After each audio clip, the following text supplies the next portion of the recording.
Hi dear learners, welcome back to the channel. आज बात करते हैं चार्ल्स डार्विन के बारे में। चार्ल्स डार्विन वो साइंटिस्ट थे जिन्होंने थियरी ऑफ नेचुरल सिलेक्शन हमें दी। थियरी ऑफ नेचुरल सिलेक्शन जैसा शाहकार हमें दिया। चार्ल्स डार्विन की पैदाइश बर्तानिया की है। वो सन 1809 में बर्तानिया में पैदा हुए। उनकी सारी फैमिली मोस्टली या तो फिर डॉक्टर्स मेडिकल से रिलेटेड थे, या तो फिर उनकी सारी फैमिली एक पढ़ा लिखा खानदान था। और उनके पेरेंट्स, उनके माँ बाप ये चाहते थे, चार्ल्स डार्विन के माँ बाप ये चार्ल्स डार्विन के फादर रॉबर्ट डार्विन ये चाहते थे कि ये पढ़ लिख कर डॉक्टर बने। लेकिन चार्ल्स डार्विन का ध्यान कहीं और था, क्योंकि उनकी स्कूल में एक टीचर थे, उनका नाम था स्टीवन हंसलो। वो एक जियोलॉजिस्ट थे। तो चार्ल्स डार्विन पे उनका बहुत ज़्यादा इन्फ्लुएंस था, और चार्ल्स डार्विन भी उनसे ज़्यादा बहुत ज़्यादा इम्प्रेस थे। तो वो चार्ल्स डार्विन भी चाहते थे कि वो अपने टीचर के जैसे बने। तो उनके टीचर ने उनको एक बुक पढ़ने के लिए दी थी जिनका नाम था प्रिंसिपल ऑफ जियोलॉजी, जो कि सर चार्ल्स लॉयली ने लिखी थी। इस बुक को पढ़कर चार्ल्स डार्विन के अंदर ये ख्याल आया, उनके अंदर ये तजस्सुस हुआ कि क्यूरियोसिटी उनके अंदर ये पैदा हुई कि वो भी जियोलॉजिस्ट बनेंगे और ज़मीन पे अर्थ पे रिसर्च करेंगे। तकरीबन 20 साल की उम्र में वो अपने पेरेंट्स से रिक्वेस्ट करते हैं कि वो दुनिया के सफ़र पे जाना चाहते हैं, लेकिन उनके पेरेंट उनको अलाउ नहीं करते। बाद में इन्हीं टीचर स्टीवन हंसलो स्टीवन हंसलो के कहने पे उनके पेरेंट्स, उनके फादर उनको परमिशन दे देते हैं कि इनको भले ये दुनिया घूम के आए। सन 1831 में वो एक शिप पे चढ़कर दुनिया के सफ़र पे निकलते हैं। उन शिप का नाम है HM beagle ship. HM beagle ship था, उस पे वो चढ़कर दुनिया के सफ़र पे निकलते हैं, और ये सफ़र जो है उनका 6 साल तक जारी रहा। इस सफ़र के दौरान वो पहले जब बर्तानिया से निकलते हैं तो फिर पहले सीधे रियो डी जेनेरियो आते हैं, साउथ अमेरिका का कंट्री है, वहाँ पे आते हैं। उसके बाद रियो डी जेनेरियो में से होते हुए वो चिली की स्टेट से होते हुए साउथ अमेरिका के आइलैंड्स गैलापागोस पे जाते हैं, जो कि नॉर्थ अमेरिका के साउथ में 500 किलोमीटर दूर हैं। वहाँ पे जब ये जाते हैं, फिर वहाँ से होते हुए वापस अफ्रीका आते हैं, फिर ऑस्ट्रेलिया आते हैं, और फिर वापस 1836 में ये जाकर बर्तानिया पहुँचते हैं। इस सफ़र के दौरान वो बहुत सारी चेंजेस देखते हैं।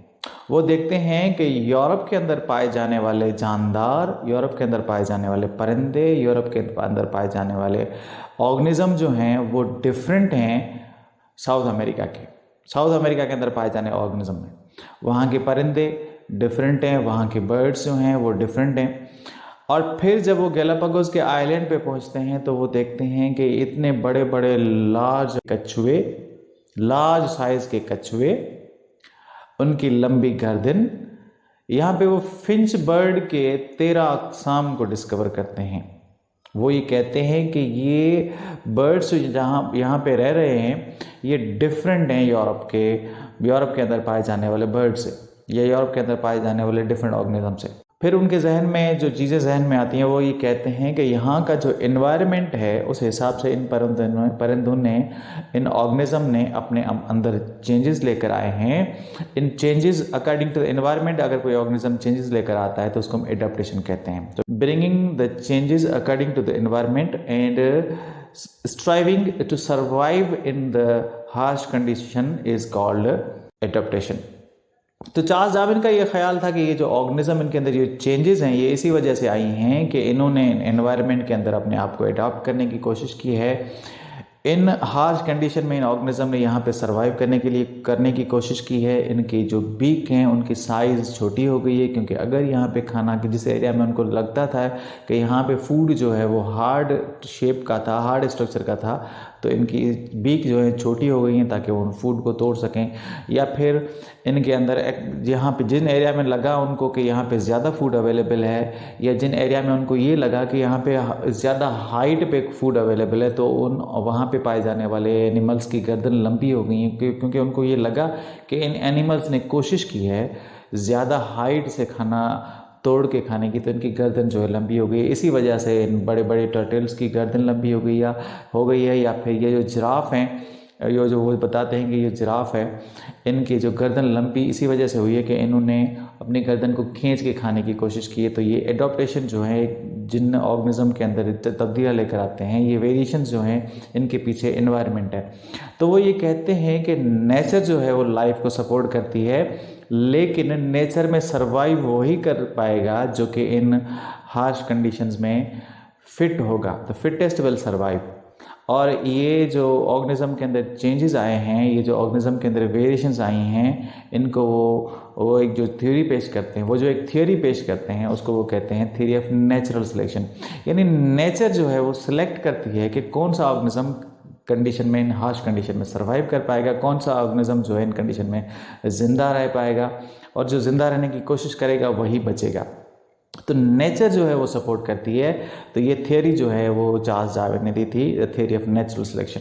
चार्ल्स डार्विन ये बताते हैं कि जो डिफरेंट ऑर्गेनिज्म के डिफरेंट एरियाज के अंदर जो वैरायटी ऑफ लिविंग ऑर्गेनिज्म मिले हैं, डेफिनेटली उनको नेचर नहीं सपोर्ट किया है, जिस वजह से उनके अंदर चेंजेस आई हैं। क्योंकि ये जो फिंच की जो 13 अक़साम है वो जो डिफरेंट एरियाज में उनको मिली थी, वो डेफिनेटली उनके अंदर जो चेंजेस आई हैं अकॉर्डिंग टू द इन्वायरमेंट ही आई हैं। उनके अंदर जो बीक की चेंज आई है, या फिर उनके अंदर जो स्ट्रक्चर्स या कलर की चेंजिंग आई हैं, या फिर जो एनिमल्स स्पेशली जो थे, जो जिस एरिया में रह रहे थे, और वो जो आइलैंड जिस एरिया में रह रहे थे, उस एरिया में जो स्पेशल टिपिकल जो न्यूट्रिशन या फूड जो का जो टाइप अवेलेबल है, उसी वजह से ही जो जिस टाइप का भी न्यूट्रिशन अवेलेबल है, उस वजह से ही उनके अंदर जो चेंजेस आई हैं ये नेचर की वजह से आई हैं। ये तो चेंजेस जो उनको फिजिकली नज़र आई। बाद में वो जो इनकी एनाटॉमी भी देखते हैं, यानी इन ऑर्गेनिज्म के जो अंदर जो स्ट्रक्चर्स देखते हैं, तो वो बताते हैं कि ये सारे इंडिविजुअल जो हैं बेसिकली ये एक ही नस्ल से आ रहे हैं। ये सारी फिंचेस जो हैं एक ही नस्ल की हैं, क्योंकि इनके अंदर पाए जाने वाले ऑर्गन जो हैं उनकी बेसिक ओरिजिन सेम है।